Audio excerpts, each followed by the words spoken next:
Well, it's 5:15 now, so 5, we're probably just live. 4, 3, 2, 1, and we are live.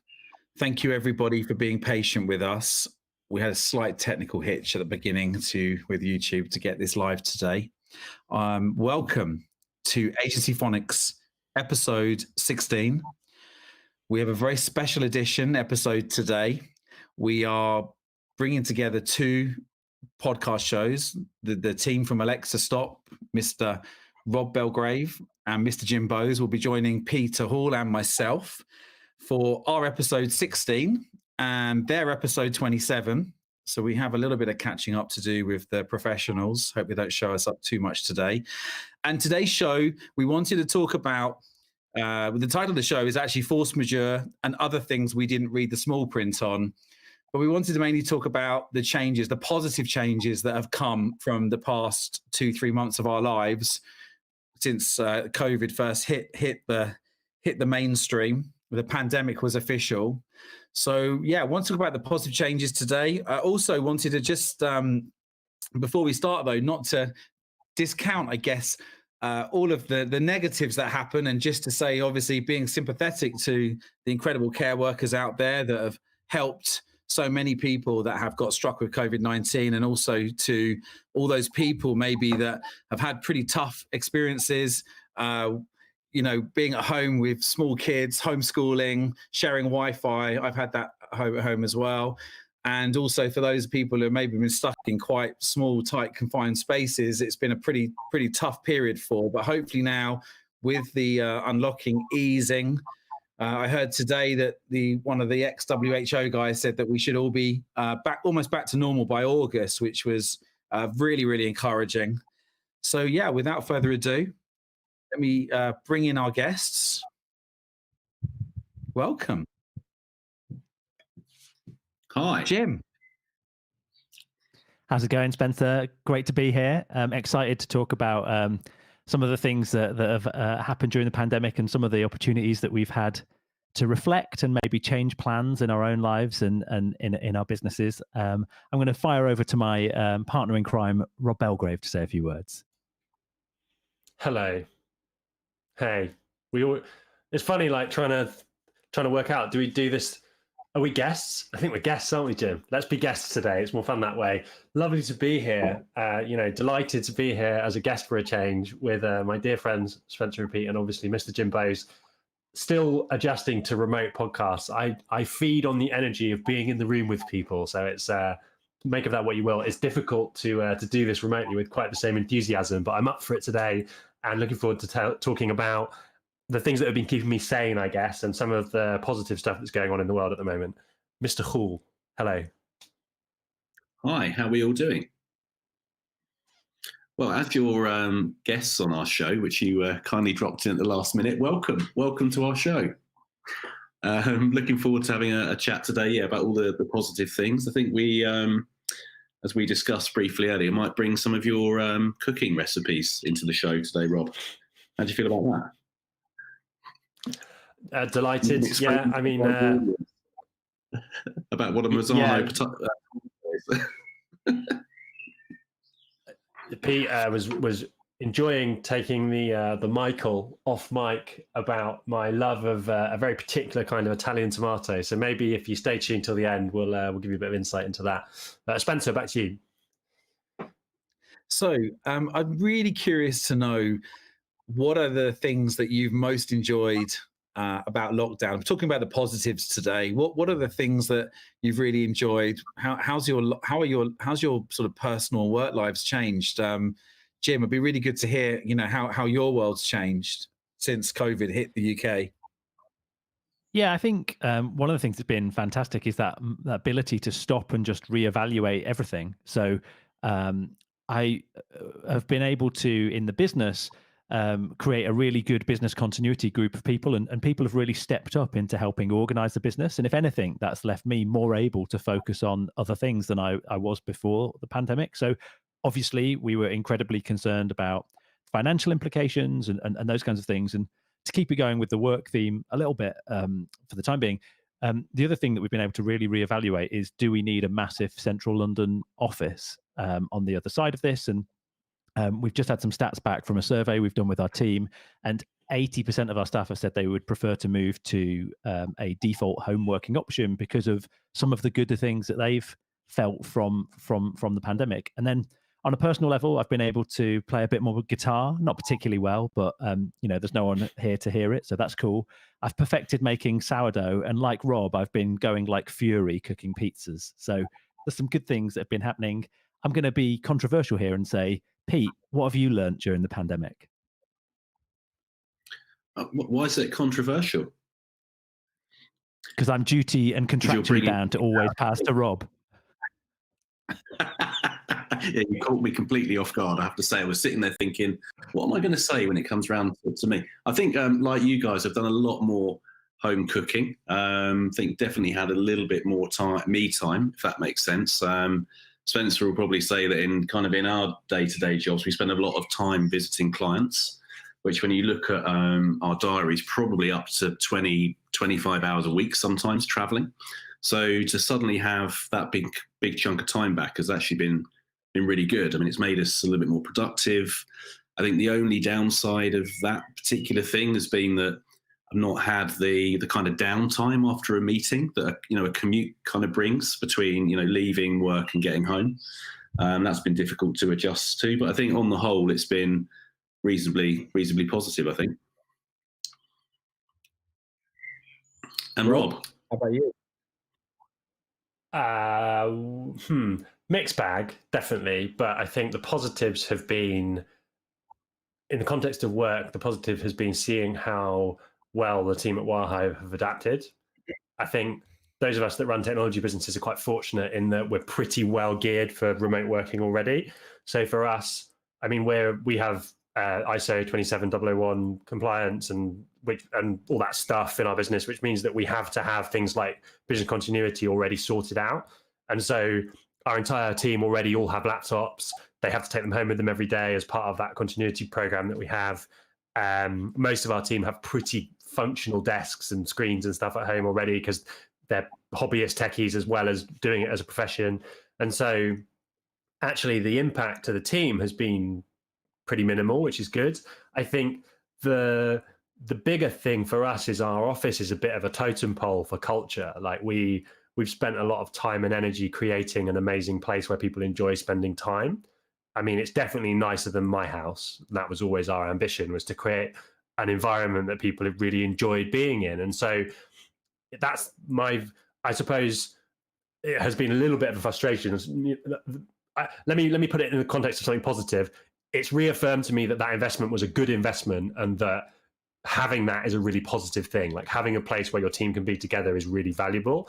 And I would almost push back a little bit on all this like remote first rhetoric that's going around. I think remote is great, and I think the balance will change, and that's really positive. But I do still think there's real value in having a place, albeit maybe not a place with a seat for every member of your team, but having a place where people can go back to.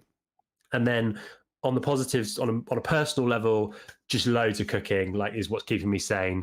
I think like a lot of business owners, leaders, slightly on the spectrum. And so if I do something, I kind of do it all the way.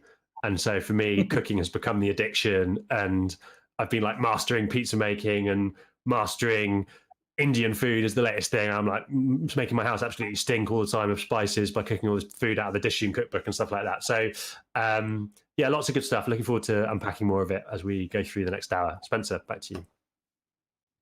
Yeah, I mean, I kind of like to echo that. I mean, I've had a teenage daughter and a teenage son at home, and it's been great because, as Pete said, because I haven't been commuting, I've been able to be at home and have dinner with my family every night. And teenage kids are never easy to have dinner with, because they've got their own things, their own agenda. But it's been really nice to have that forced family time.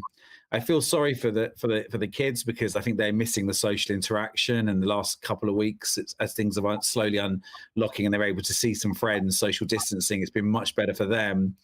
But on a personal level, I just really enjoyed the fact that things have slowed down a lot. Life seems to have slowed down, and more walks in nature, more kind of connecting to my garden and my house and actually enjoying where I live rather than not really seeing it much because I'm always in a car commuting. Although with Pete, there's something quite nice sometimes about, driving home and that unwinds the psychological distance. Whereas when you're doing Zoom calls all day, it's quite hard to suddenly switch off, although the family meals maybe have helped a bit. But I'll be honest with you, I've been really, really happy in lockdown. I'd happily not go back and check out society. That might be extreme, but I've really, really enjoyed it. And I saw a YouGov poll yesterday.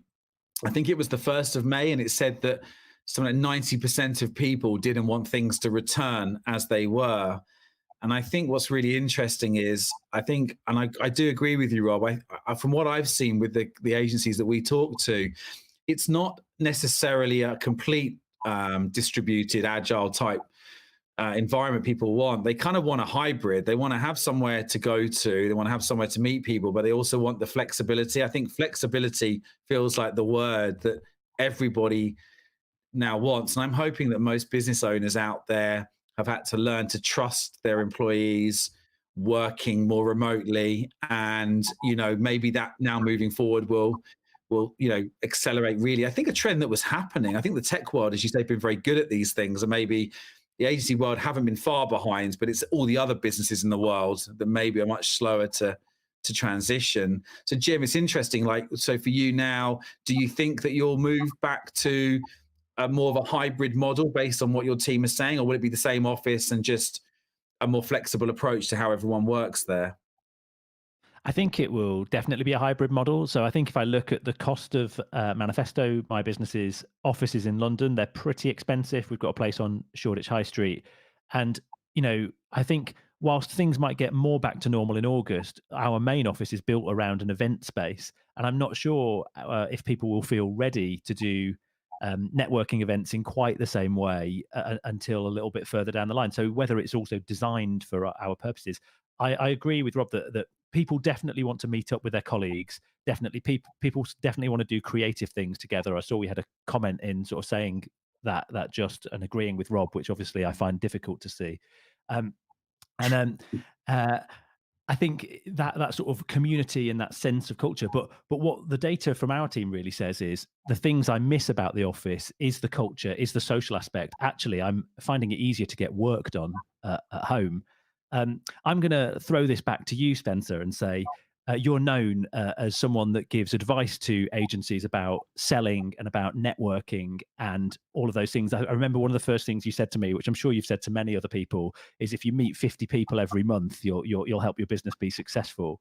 That's pretty tough at the moment. And the few Zoom evening networking events I've been to, I found exhausting because I've already done a day of video call. So how do you think in a more remote world, networking should change? Well, it's a great question. And I feel like everyone has adapted really well. I totally buy the whole screen time is exhausting. I really struggle. That's why I've been walking every morning for like 5-10 miles just to try and get my long-sighted vision in order to cope almost with the day ahead. But I've come across quite a few people who, like the thing about downturns and difficult situations, especially with entrepreneurs, is they tend to kick into this kind of survival mode. Some people go into crisis mode, some go into survival mode. And I've seen a lot of business owners, actually, I feel, become better leaders. And a lot of them have actually gone out of their way to build more connections. I think people have been more accessible to reach and speak to, especially clients. I think it's easier to get them on a Zoom call now than they were in an office being very, very busy. I've got one particular agency owner I know who's he's meeting over 100 people a month, not the 50 I say. So I think, I feel that there's no real excuses to be able to do a couple of Zoom calls a day to talk to new people or to connect to new people. 20 days a month is 40. It's still a reasonable volume of people. And, if you can't afford to find, I don't know, maybe an hour a day to have those conversations, then maybe it's not a priority for you running your business potentially. So I think I've run some difficult events. I mean, I think the biggest webinar I've done was about 200 people which I think I probably have done a couple of events with over 200 people, but certainly the volume of audience has got a lot higher. I quite like the way on some of the Zoom events, people can drop in and drop out. It's no longer sort of rude. Like if you had a conference, I guess some people can walk out of conferences, but I've noticed on Zoom, people drop away a lot quicker. And so I think there's definitely some habitual changes to the way events happen. There's also been some really awkward events where I've hosted like a drinks event, and it's like, you've got 40 people, 50 people sort of looking at you, and it's all very hard to interact. But I think on the whole, I love the way that everyone's tried new things and embraced change. So yeah, I mean, Rob, have you had to do? I know, did you have to host the Beamer 100? Were you involved with the Beamer 100? No, I got off the hook this year for the comparing, which was probably a good thing, and I'll talk a bit more about why I say that. So, Jim, I just also at this moment, while I have the mic, like to point out that that's a second comment agreeing with my perspective there, which I know really does hurt you a great deal. But I'll carry on. I think so. In previous years, I've hosted an event called the Beamer 100, which is an event that celebrates the 100 brightest sparks in the digital industry in the UK across a range of different disciplines. Beamer is the British Interactive Media Association. If you're watching and you're not familiar with it, it's a great sort of trade body that supports our industry. And when I hosted that, it was a sort of lectern hosting job, some sort of cheap gags and basically handing out some awards to a load of people in a kind of theatre type environment, right? In that context, if you've never done that sort of speaking, the key thing that you get is feedback in real time. Like the whole thing lives or dies by your ability to kind of interact with the crowd in real time and read the room, and you sort of go on a journey with the way you deliver it. And if you don't do that, it's shit and it comes across really badly and people just don't enjoy it, right? So that interaction is so important. And so I'm pleased I didn't have to do that this year, because it would have been really, really hard to make it engaging. I have, however, done a couple of similar events. I hosted an event on the future of work for Microsoft and Beamer again, and that was challenging, but it was 4 of us, so we kind of made it work. And I've been, but I was also a keynote at a conference, and that was just impossible for the reasons I was describing, because you just have no feedback loop at all. Like you have no idea. It's like talking to a brick wall in your own house. Like you just have no idea whether what you're saying is resonating, landing, even being heard. Frankly, you might not even have your mic on, and you wouldn't realize in that context. So it is really tough. And I think what people are figuring out is that you can't just lift and shift the old formats. So you talked about the drinks event. You can't do a drinks event on Zoom with 50 people. It's not going to work. Like, and people are having to figure that stuff out by trial and error. And so, for me, again, trying to be positive, I think the really nice thing about what's happened here is it's forced people to try new stuff that they would never have tried. Like, if you'd said to 40 people in our industry, let's have a drinks event on Zoom and I'll get a DJ, people have been like, yeah, all right, mate. Good luck with that. Like, no one would have shown up. Now people know it won't work, and that's a good thing. Equally, there are things like the virtual conference. People have been figuring out ways to do it. I did one recently where for another, like an entrepreneurs community, and they managed to figure out how to ship the ingredients to everybody in London and give recipes to everybody that wasn't in London for the same dinner. And then we all cooked the dinner on a very strict timeline that we were given, so our courses were ready at the same time. And then we did round table breakout rooms, and it was a bit all over the place, but it was actually quite fun, and I would do that again. So I think I'm sort of rambling, but I guess what I would say is that some events really work on video, others really don't. And the nice thing is people have been willing to try new stuff, and some of that stuff will stick. Pete, what's your experience been? Have you had any fun virtual event experiences? No, I mean, mine have kind of been tied up with the community stuff that we've been doing. I mean, for me, in terms of the networking stuff, I hear lots of stories about people trying new things. And like you, I think that's been super positive and really encouraging. I think the story you've just described of shipping out the dinner ingredients is very similar to something that one of our clients said they were going to try, where I think they had a local wine merchant or restaurant who'd been obviously forced to close due to COVID, and he was selling the wine from the restaurant to trying to help, stay afloat and delivering that locally, and that was kind of working. And then he'd offered to a friend of his that owned a vineyard in Italy, was also a sommelier, was going to help ship the wine to people so they could have wine tasting, and they were going to dial this guy in from Italy, the sommelier, while they were having the wine. I thought that was a brilliant idea. I don't know if anyone actually did that, but that's the kind of sort of ideas that are coming out at the moment that actually make these things a little bit more interesting. Yeah, I mean, our friend Graham Darricott, who also has a business called Micro Bar Box, he sent us all out like gin tasting sets, and we had a gin tasting evening with a bunch of my closest friends, and it was fantastic. I mean, everyone was sort of smelling the gin. So I think there has been some really good social events. I love the dinner idea. That was amazing. I think that's fantastic. I think, but it gets to be, it's almost like there's a limit of too many people. I played a lot of online poker with my groups that I normally play. I've got 3 groups, and we've all played online, which has actually been quite exhausting. I'm definitely coming out of this period a better poker player. That's for sure. I think I won quite a lot of money on the last one, which was quite impressive. But so I think there definitely, as you say, have been some advantages and some disadvantages to it all. I wonder, one of the things that Pete and I have always delayed doing when we run our big events is we've always been reluctant to stream them live. And someone's just saying this year's Beamer event felt weird, amazing to get the award, didn't miss the last train home, less of a hangover, but missed meeting other award winners and having conversations. Yeah, I guess that's probably a fair synopsis. So I think I just got sidetracked then. What was I talking about? Does anyone remember? Jim, what was I saying? I have no idea, Spencer. I remember. I can't, don't worry. That's fine. So being rewarded. I tell you what I've loved the most, quickly on a slightly more lighter note about the downstairs, the return of Rob Belgrave's hair. I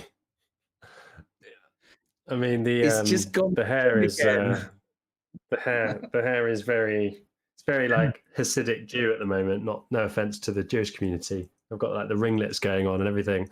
Yeah, I mean the hair's good. The hair's something. I mean, look, I'll tell you what. I'll take the reins. Here's something we could talk about. So, seeing as you've given it to me on hair, this is what they call the pivot in the media game. Yeah. So, I think that 2 things that I think are really interesting that I'd love your opinions on. So the first is, all the surveys I keep bumping into keep saying that large percentages of people, when asked, say they want to continue to work remotely. Much higher numbers than I would expect. Only today I was talking to a tech business CEO. They've got 500 people in the UK.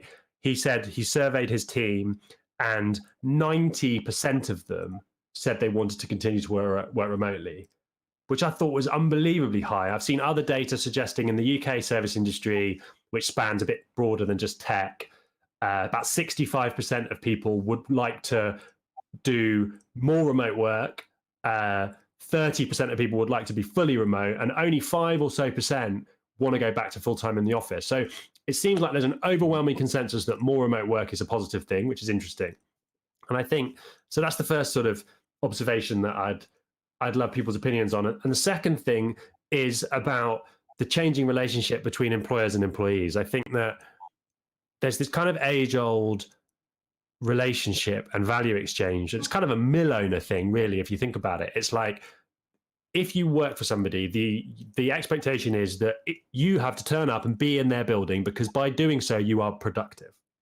And we all know, of course, that's farcical and is not how it works. But in many industries, that's still normal. The reality is actually people turn up to work and do as little as they can in many cases, right? If they're not motivated, they don't enjoy their job. So it's just the wrong attitude. And I think what this fully remote, sort of the great remote experiment, let's call it, has done is it's forced businesses to start to think more about output than presenteeism.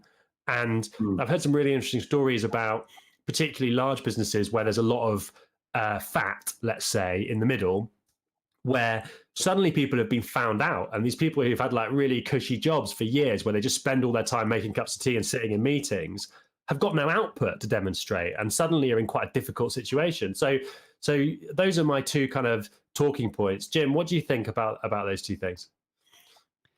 I think it's fascinating. I think the other thing related to that's really jumped out for me is that the definition of what community means. And so I think when people say what they want from a workplace, and people want to be in the office or not be in the office, digging under the data that relates to that is looking at the why. And when people say culture, sometimes what they mean is I want to sort of socialize and have a chat. And I think people are sort of being caused to think about what are the circles of community that I'm involved in. Am I involved in my local community? Am I involved in my work community? And that also starts to blur the lines of you talk about people having to be in a place of work to be seen to work, but also the lines have been blurred in relation to how far does a workplace's responsibility go for ensuring people's well-being? Because if I look at my team, we've spent quite a lot of time delivering additional kit to people, for example, and we've got like another round of that as people have realized that this is for a long time. So and then some people are struggling with their mental health. So how far should a workplace go in supporting people's mental health? And I think, companies have had to really find a path through this where they really look at how they make decisions and how they ask themselves who they are. I think in sort of response to your original question, I think you're right. The data is massive at the moment, but I feel like people are in vastly different places. One of the things that we in our survey ask people questions about is we try to establish people's understanding of what a socially distanced office is, because most people's offices can tackle about 25% of people at any one time. And the costs of doing a deep clean at the end of every day and finding ways to manage kitchens or not manage kitchens makes it so difficult that I think how people respond to those sorts of questionnaires that are going out at the moment is somewhat affected by the context and the amount at which they've been able to think about the reality of different situations. And I think, whilst I think the data that we've collected is really useful, one of our reflections on some of the questions is we maybe should have asked that a different way, or we maybe should have shared some more information before we asked that question. So I think the real clear picture will come to light further down the line. I think what's interesting is some people have decisions to make before that arrives. So Manifesto's lease went under a year 2 weekends ago, and we've been having the conversation of on an office that costs in excess of £250,000 a year. By October, if the lease runs out in May, would we bother to ask anyone to come back to it, or is it just too much change to ask people to do it twice in 6 months? So loads of fascinating questions, but I think you always have to spin them into where's the opportunity. And I'm going to spin the question a little bit and say, back to you, Rob, where is the biggest opportunity? This is now officially a takeover. The biggest opportunity is going to be to ask Spencer what he thinks in just a moment, I reckon. But I think talent is the biggest opportunity. I think being able to recruit from a wider area is a massive competitive advantage. I think particularly for those of us stuck in the southeast bubble around London, where wage costs are inordinately high, like ridiculous in some cases, some industries. And I think from a diversity perspective as well, you end up with a very middle-class white concentration down here as well.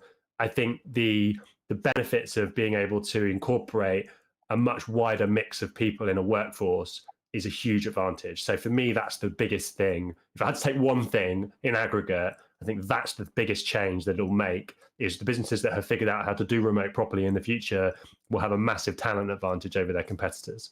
Spencer, what do you reckon?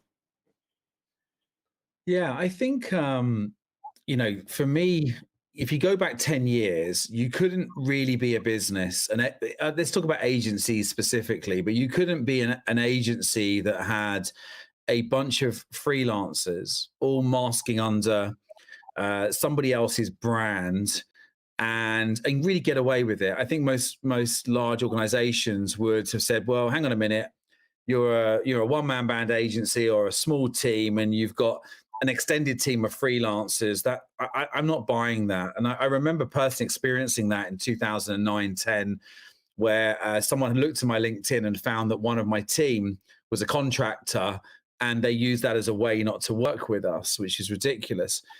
But in 2012, I saw an agency called Up There Everywhere, a friend of mine called Julian Stubbs, and he lives in Stockholm. His business partner lives in Los Angeles. And he set about building a global distributed agency where everybody was self-employed. And I think the survey results you talk about, Rob, where you say, 95% of people want to be, a lot of those people, let's say over the last 3 or 4 years that feel that way have actually gone self-employed, and they've joined the gig economy, and they've become these freelance consultants, and they've ended up almost picking and choosing the work that they want to do. And I think what Julian Stubbs did very, very well early on, and he'd been talking about the collaborative economy for the last 8 years, was he built a global agency. He has a team of around 200 people working flexibly. They have local serviced offices as hubs in all over the world, which means that anyone can go to an office and work there flexibly if they want to. He organizes, team. And I think actually, if I singled him out, but there's also people like Tamara Littleton at Social Element, who is very similar, has a global team.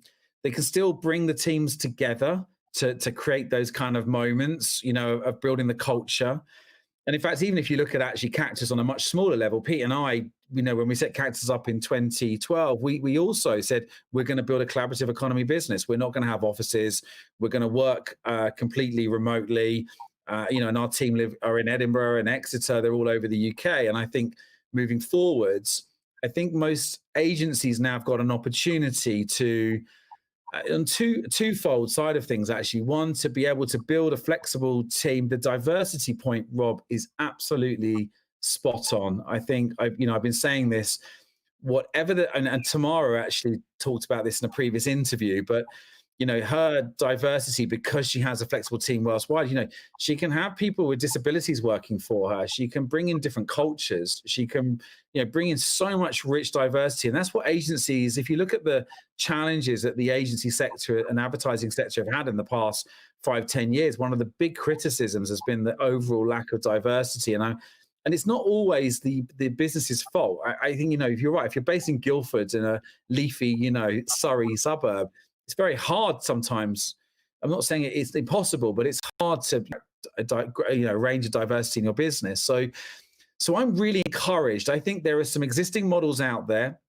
Pete and I had the pleasure of working with an agency last year called The Difference Collective. She pitched for a major pharmaceutical against 2 other traditional agencies. She is a team of 30 people with only 1 full-time employee, her. But every single one of the 30 flexible people are actually that work for her, all put that they work for her on LinkedIn. So although they are self-employed, distributed, they all put on LinkedIn that they're part of her collective. She turned over £1 million turnover in her first year, which, to be fair, there's not many agencies that do that. Maybe Manifesto managed, probably one of the only other agencies that I've met that turned over £1 million in its first year. And so actually, she went into this pitch with this major pharmaceutical brand, and she won the pitch against 2 traditional agencies, and they decided to choose her because of her model. They felt they could have higher caliber people. They had less infrastructure and overhead to invest in. And ironically, the 4th person in the pitch actually turned out to be another distributed agency. And because the project got a little bit bigger, they actually appointed that extra work to the other distributed agency and ignored the 2 traditional ones. So I believe that brands are ready to procure that way now, whereas 10 years ago they weren't. My only final point is, on some of the surveys we ran in our Agencynomics community, I think it was about 40% of people said that they would not return to their office, and about 60% of people said that they wanted to return. So it wasn't quite the 95%, but that, to be fair, was the owners of the businesses saying they wanted to go back. And what was also really fascinating from one of the other surveys we did was that I think it was just under 50% of people had sold something completely different. as a service from the beginning of COVID to what they're selling now, which is also an interesting change. So I think the world was moving to this more distributed, agile model anyway. COVID has accelerated it, and I think there's only benefits to certainly to the tech and the agency world, but hopefully to the other businesses that maybe have been lagging in their approaches. Does that answer your question, Rob? Yeah, I think so. Yeah, Pete, what do you think? Any views on the sort of where the advantages are? I mean, I've been thinking about this quite a lot because you touched on mental health and that kind of thing, and obviously as part of our sort of day jobs as advisors to agencies, some of the agencies have had to furlough people as well. So there's been furloughing, there's been working remotely, and I'm being a little bit concerned about isolation for those people particularly, and trying to stay more engaged. So I think that and you touched on talent as well, I think as agencies have more access to talent, I think in the future it's going to be probably slightly more competitive to get to the best people. So I think it's probably going to force agencies and businesses in general really to take better care of their teams, I think, because it's not going to be just a quick morning, you okay, a quick 2 minutes over a coffee. If you don't see someone at all face to face for week, 2 weeks, 3 weeks on end, then we're going to have to come up with better ways to keep people engaged and connected and not isolated. So I think that's one thing where when you look at agencies as employers, I've always kind of felt that they've been a little bit further ahead of other service-based businesses in terms of the benefits they offer and the well-being of staff. So I think there's some interesting things that could happen there as well.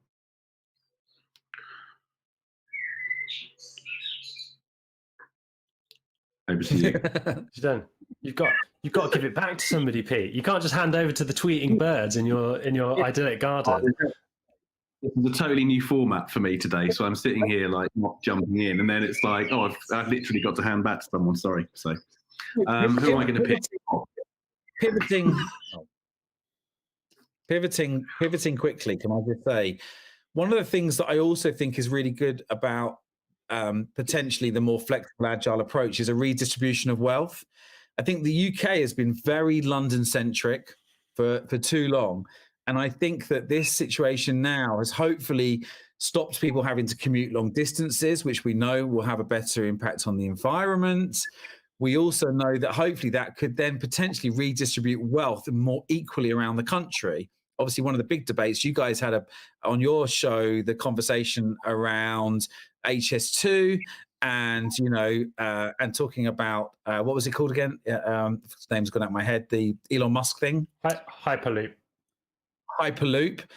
And the conversation really is now: should we be really investing in things like HS2? Should we not be investing in better technology and infrastructure potentially, and stop the world becoming, the UK especially becoming very London-centric, and hopefully spread that redistribution of businesses and companies around the country because there's less dominance of resource.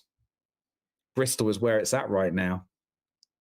Yeah, I'm absolutely convinced that he won't go ahead now.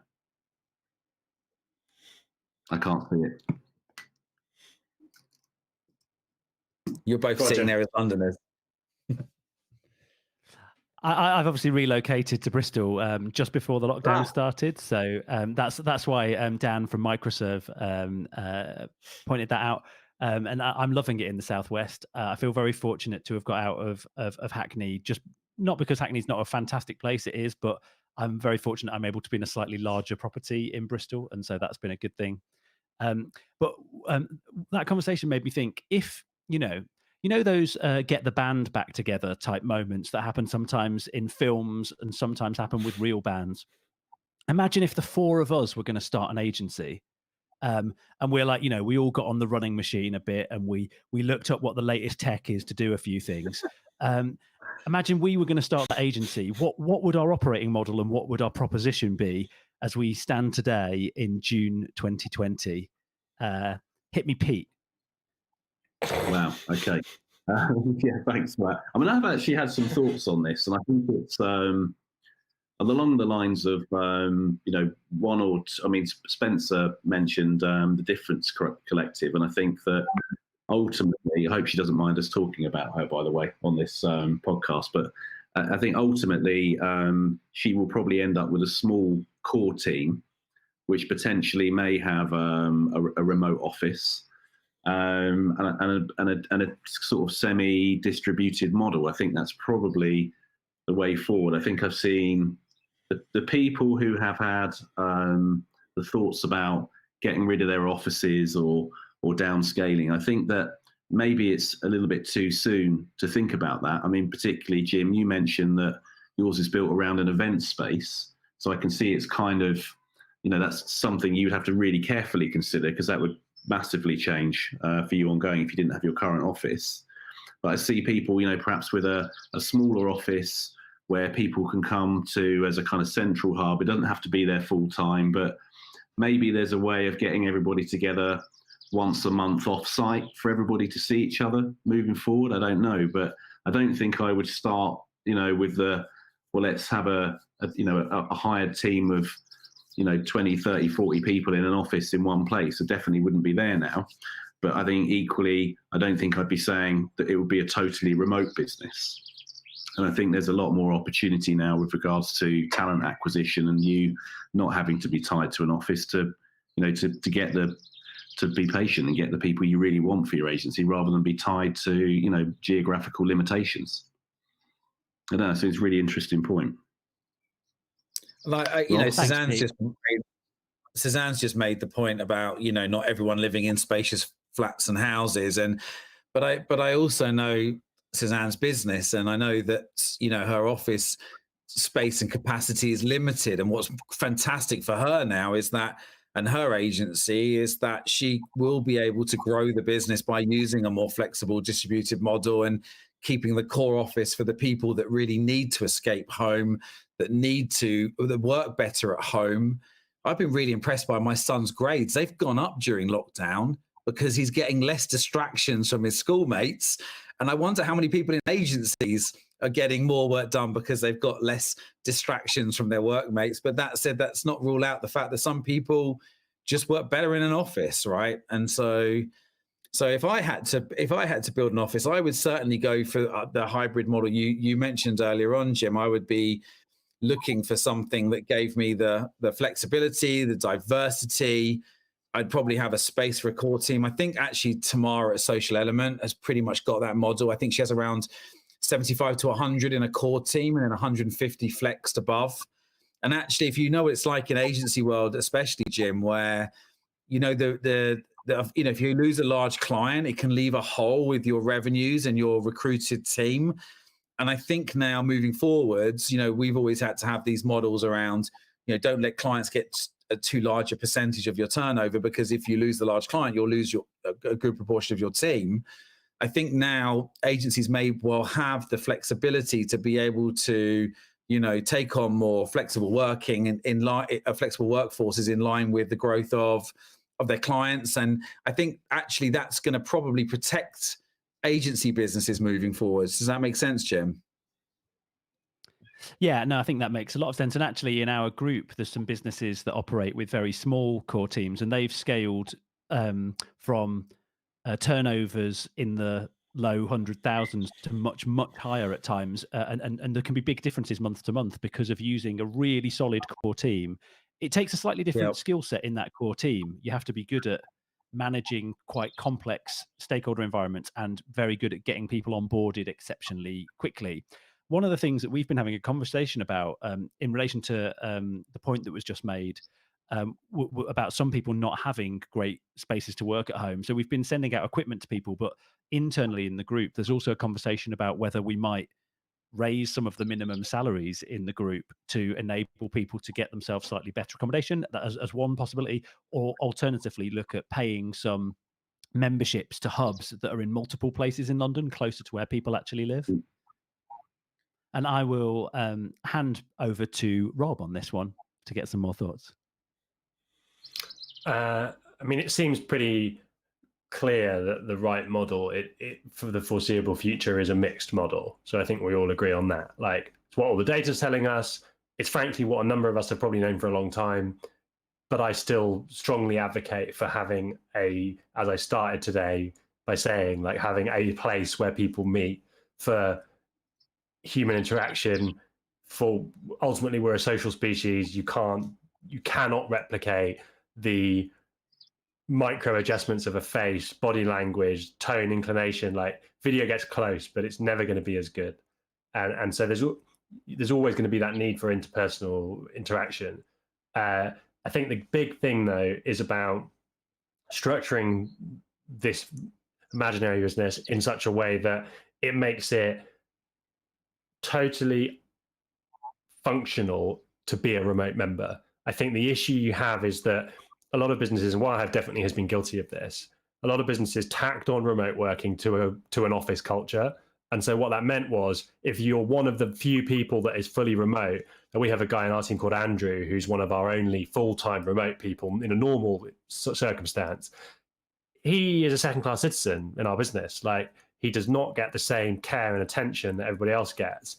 And that's not deliberate. It's just an inevitability of a primary mode being office and then being on the outside of that, right? And that's everything from missing out on the in-jokes over the water cooler at lunch through to perhaps getting a slightly poorer experience at team meetings and the more functional stuff. So I think that would be one of the things, would be making it a mixed mode business that actually treats both modes as the same level of importance, and therefore make sure the experience is just as good for both of them.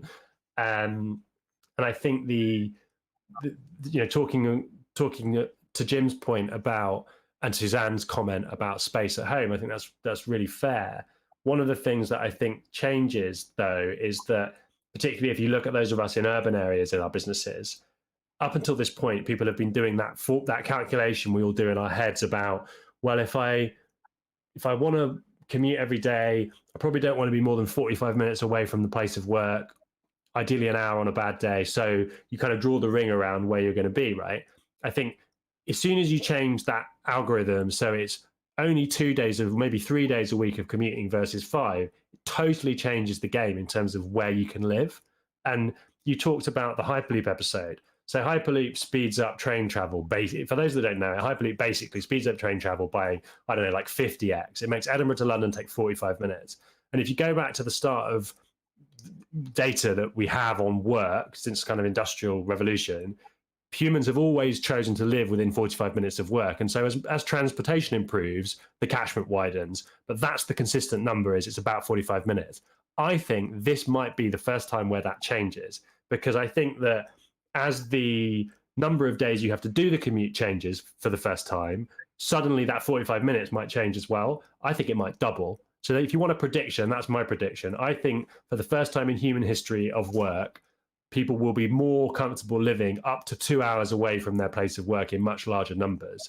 And that will naturally spread out that kind of production power, that stranglehold London's had over the UK in many ways, along with all the other benefits we've had. So, Spencer, what do you think? Yeah, I live in a commuter belt, so I'm on those trains where you can't get a seat every morning. It's a 3-hour drive into London, which is a 55-minute drive when there's no traffic, and I cannot bear the thought of ever doing that commute again, having had a good 2-3 months off, time to reflect. I just don't want to go back to it. I don't want to jump on a busy train. I don't want to drive in a car to central London, even though it's electric. I would like to avoid that at all costs. And so I'm with you. I mean, I think I don't know, but you live in London, so you probably know more than me, but I get the impression from what I'm hearing, a lot of people in London are now looking to try and move out to get the space because they know they could potentially work remotely. My biggest fear is with unemployment potentially rising in the next quarter, will people not be able to demand more flexibility because of job insecurity? And will, in the short term, people just compromise and go back to normal, and then maybe as unemployment starts to shrink again, get the confidence to demand a change? So I wonder whether the change will come not so immediately, like it might come a bit later on, early next year. So yeah, I think that's kind of how I would surmise it. I do agree with you about this. I think I just have a feeling there's just going to be a better redistribution of wealth. I always, for me, it's 25 minutes. I don't know why I read somewhere about 25-minute commute. I love coming to your offices, Rob, because you're 25 minutes away. And I would hope in the future, everyone agrees with Rob on these comments. Whilst many life changing, there's still a point where cycles where, yeah. And I think, you know, I'm one of these people who I like to read people's body language. You know, I do that naturally. And so I cannot mirror and I cannot do anything on a video call. None of it works. So I totally understand the need for human interaction. But it's a trade-off, isn't it, between, you know, being stuck on a commute and seeing your kids and having tea and, you know, and then maybe going and meeting human beings. Maybe I could get more people to come out to the countryside instead, rather than everyone traipsing into London, which I think would be a better idea. In fact, Pete and I, one of the first things that happened when I guess Pete and I called it Black Monday, which I can't remember the exact date, but it was sort of the day when the whole world seemed to very quickly look like all the clients were going to, you know, everyone was going to freeze all the work. And we were actually in Scotland. We were supposed to be at South by Southwest and it got cancelled. And we were in Scotland just before lockdown. And we started to rethink about the way that we would, sorry, it was the 16th of March. He calls it Black Monday. It's Black Monday, yeah. Black Monday. And most of you will remember, that's kind of the day I think everyone started to hit them quite hard. And we started that day to relook at the way that we worked and offer different types of ways to engage with us. And one of those was actually to come out to Hampshire or have the option. Do you know what? I know what the point was before now where I lost it. It was about, we used to run our big events, and we never ever used to sell a virtual ticket for those events. And I think now we'll never ever not sell a virtual ticket and give people the choice to attend in person or remotely.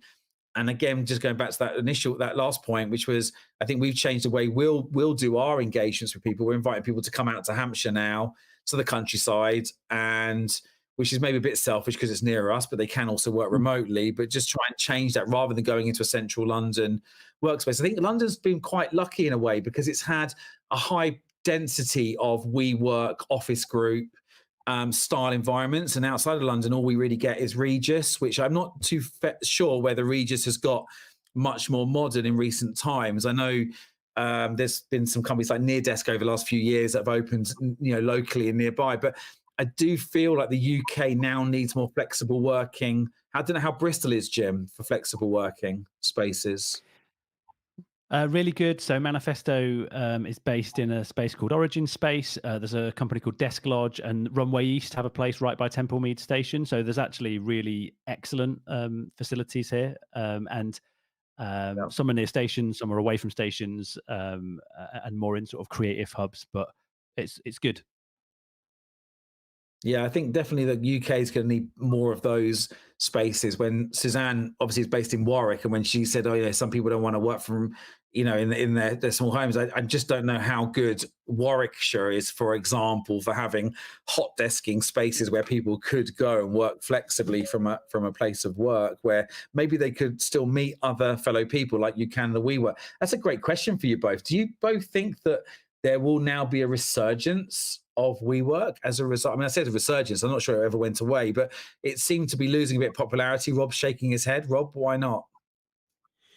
I think, well, specifically WeWork is a dead business. Like, they're just completely on their knees. Like, the whole thing is if it wasn't for the SoftBank and Goldman involvement, it would already be pre-packed and in administration. Like, it's broken as a model. I just don't think that it works. Will remote work, shared workspaces continue and succeed, right? More generally, I think they're going to struggle for a long time because of the need to provide. Yeah, I do. I think it's like air travel. Everyone, if you look at the data on aviation, some of the airlines are saying that they're not going to be able to run planes above 30-40% capacity for years because of Corona. Yeah. And so you know, you look at like Microsoft. So Microsoft, Google, and Facebook have basically said, we don't want you back in our offices for like a year. And the reason for that is because they know that they can only run them at like 20% capacity and meet all the guidelines. Office spaces just aren't designed for these guidelines that are coming in. So I don't think those spaces are viable, honestly, because the whole model is about occupying real estate and it being profitable for the landowner. And if you can't pack people in the same way that you could before, I don't think the model works anymore, does it? So no, I'm not convinced that they'll see an increase. I certainly wouldn't want to be an investor in that sector personally over the next 2 years. I think after Corona washes out and we have a vaccine or whatever, then maybe it starts to look really attractive. But I think in the sort of medium term, it's not going to do too well personally. Yeah, I've been thinking medium, longer term. And because I read somewhere that maybe it was the chief exec of Barclays a few weeks ago had said he's kind of thinking this is the end of the big corporate office era. So what is going to happen to all that large office space in London ultimately? I mean, it's not going to be, you know, offices for people of 3,000, 4,000, 5,000 people. I would have thought there's going to be some kind of shift between, you know, the developers saying, well, we've got to do something with this space now. Do they convert it to living accommodation? And then does that change the dynamic of some of the areas in London around where people are living and working? I'm saying London specifically, but I would imagine on a smaller scale, it's going to be like that in more regional cities as well. It depends on a couple of things, because fundamentally, like if the social distancing distance moves from 2 meters to 1 meter, that has a really fundamental shift on how usable space becomes. And obviously the timing of a vaccine could be huge. So I completely agree with Rob in the short term. And I think those businesses have a lot of pivoting to do, because if you look at our space, which actually in Bristol, we have given notice on at the moment, the reason is the office, our dedicated space, can only fit 2 people in it, socially distanced, because the idea is that you use the shared facilities for all of your meetings and all of your conversations, and you have a relatively small box with just enough desks in and enough space for a pre-socially distanced working environment. I saw an economist talk recently as well about the sharing economy in general, and they basically said the sharing economy is really challenged. That doesn't mean that there's not demand for something in the spaces that they've occupied. So their ability to pivot is really interesting. Uber rides are down 80%, for example. So I think in the short term, that impact is enormous, because the idea of sharing things with other people just as a concept is less desirable. Like sharing a packet of crisps, sharing a can of Coke, sharing an office, sharing an Uber that someone else has been in, all of them just feel less appealing. To carry on a little bit. I was just going to say, Pete, I don't want to end this without you having read out some more stuff from the Wirehive food channel that Rob has posted. I was really hoping you were going to say that. Would you like me to read a few verses? We've been really serious today, so we need a bit of lightness now. We do. So the background for this is 2 things. Number one, we had to read out something to test earlier when Simon was setting this up, and I'm not great off the cuff, as you've all found listening to this conversation for now. The second part of this is I'm in the, luckily enough to be in the Wirehive food Slack channel. So I get to see lots of Rob's cooking at the moment. Let me just describe some of the things that have been going on in here. May the 30th, 3:39. Trying some new stuff from an Anna Jones cookbook I've just acquired this weekend. Started with this paneer and smash pea thing. Oh my fucking God, amazing. Followed 1 minute later by round 2 was avocado and a popped bean burrito. Also amazing. I think which you commented on that yourself and put, I've gone full on millennial today. Do you know, in our community, the busiest channel is actually the food channel in Agencynomics. Have you noticed that? It's everyone's gone cooking crazy. And that Dishoom book, by the way, Rob, thank you for bringing that to my attention, because I've just ordered the soft shell crab to make the soft shell crab masala from it tomorrow. So I've caught the bug too. Excellent. Yeah, I mean, I'll give you some tips. So the Anna Jones book was actually gifted to me by the amazing team at Digital Detox. So shout out to Donovan and Taz, who, as a thank you for supporting them, just out of the blue sent me this cookbook, which I thought was such a timely and topical gift given what's going on. So if you're looking for gift ideas for your clients and supporters out there, send them a cookbook. They'll be delighted. And if you want a recommendation, The Modern Cook's Year by Anna Jones, it's all vegetarian, which for me is great because my wife's vegetarian, might not be great for everybody.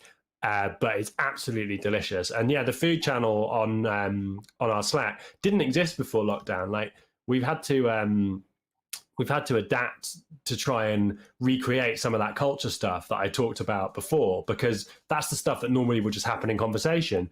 Like, whoa, what did you get up to last night? Oh yeah, I cooked this amazing thing. Check it out. You know, like that stuff wouldn't have happened on Slack. Oh my God, getting stitched up here. Wow. Yeah, that was some homemade pickle there. Very, very nice. Yeah, so we started this food channel, and it's become just a fun way for people to share a kind of snapshot into their lives, and obviously for Pete to now mock me ruthlessly for the next few years. So yeah, it's a mixture of jealousy and admiration. That's all it is. Your skill. I would give you a 9 here. The other question is, I hear that both of you. Oh, he's reading out more. Both of you have perfected apparently the pizza as well. So I want to hear about this perfection pizza, Jim and Rob. Yeah, pizza game's been strong. I've put more effort into the sourdoughs. There's one of my sourdoughs. There we go. Nice. But I've also been getting busy with the pizza, and we've been trying different methods. So I've got a pizza stone, but there's also a Pizza Pilgrim, who've got several outlets in London, published their recipe. And there's a technique that you use to make your dough, and then you use your thumb to push it out, and then you craft it over the back of your knuckles and stretch it. And then you use a pan, and you put the pan on a hot stove, cook the bottom, and then put it under a hot grill. And to be fair to Rob, he was the first to say that this is the method to use. And I will accept it's better than a pizza stone. And the frying pan, hot stove under the grill method is the closest to a Pizza Pilgrim's pizza that you can do at home that I'm aware of.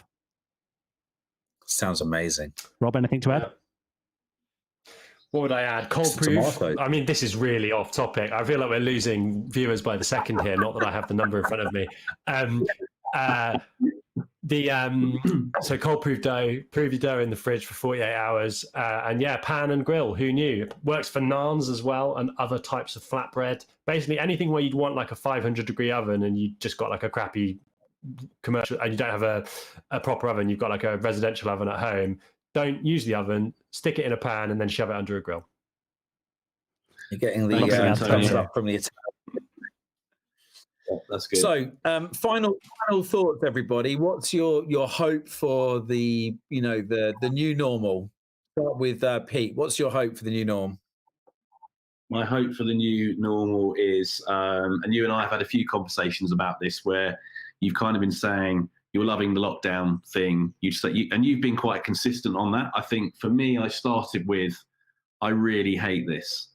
Like, this is not me at all. I like going out and seeing people, but I'm kind of, I don't know, maybe I'm getting institutionalized now, but I'm kind of hoping that there's some kind of hybrid moving forward where, and if any clients are listening, this isn't set in stone, but it's always been felt like we had to go and see people face to face, like it was a must.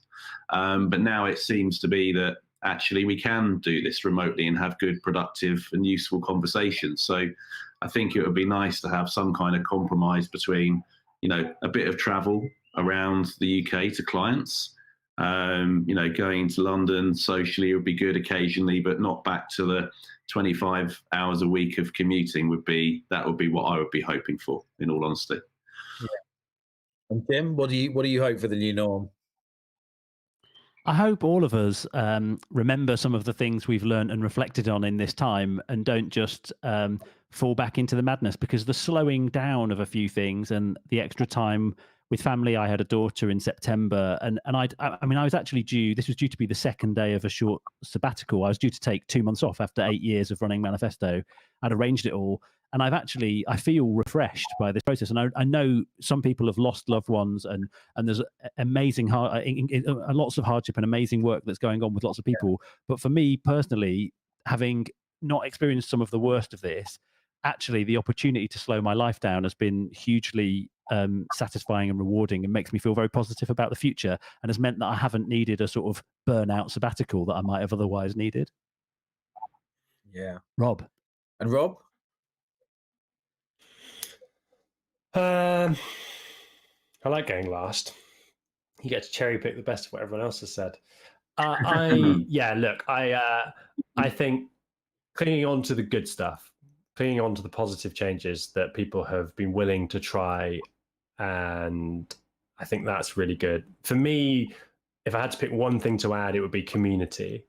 I live on a street in southwest London where I couldn't even tell you who lives in the houses 2 doors either side. There is no community here at all, normally, which I've always found a bit weird, having not grown up here.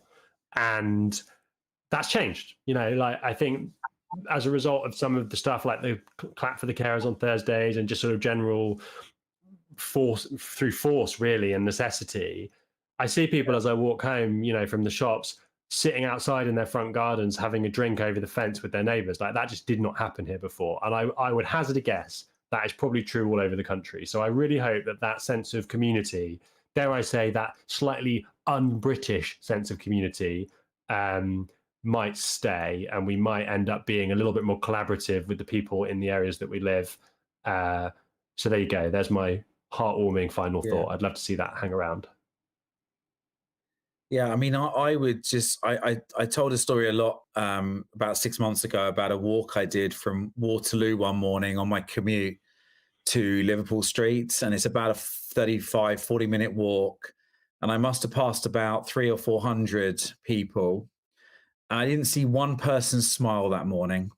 And I remember getting to the meeting with Pete saying, I just can't believe I've just walked through London and seen several hundred people miserable in the morning. And obviously living in Hampshire in the countryside, that's the complete opposite. You walk out in the morning and everyone's smiling and being kind, and they still are. And I just hope that whole misery of commuting, which I don't think it was a reflection on Londoners, because everyone I know in London is a very happy person, but clearly the drudge and the monotony of this, very busy commute every morning, people being miserable. I really hope that the next time I do that walk, I just see people smiling and maybe enjoying life a little bit more. That would be my one hope, that we get time to, certainly, as Jim said, I agree, to learn lessons as well. I think it's been a good time to be able to reflect a lot. So thank you. We've been already an hour and 15 minutes. Time has flown. We were going to have a lot more fun and talk about silly stuff. So maybe you'll have to invite us back and we just do that. I feel like we've been quite corporate and quite serious today in our conversation, but I think we've addressed some really, really important topics. So thanks, guys, for coming along and joining us. Really appreciate it. And thank you to everyone who has bared with us and listened live. Here, shout out for the superb Agencynomics community. Oh, that's very kind of you. So, but thanks ever so much. Looking forward to more lockdown episodes, or hopefully getting back to the Wirehive studios where our studio is, and filming with some amazing technology. Can I just take 5 minutes to thank, or a couple of minutes to thank, Simon Green, who is actually the secret star of the Alexa Stop show as the CTO with the funny stories that come out every episode, and is also the producer of this show. So thank you to Simon for bringing us all together and making this happen today.